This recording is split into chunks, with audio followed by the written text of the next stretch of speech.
Hey, what's up guys? So I want to make a quick video.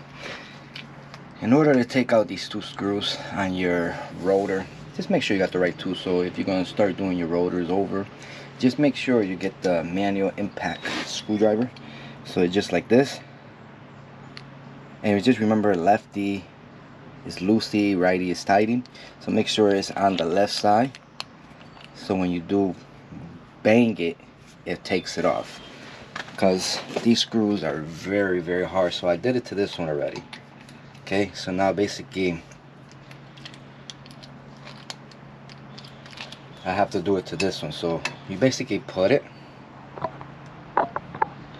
so this one is hard, so you basically put it, and you get a little sledgehammer,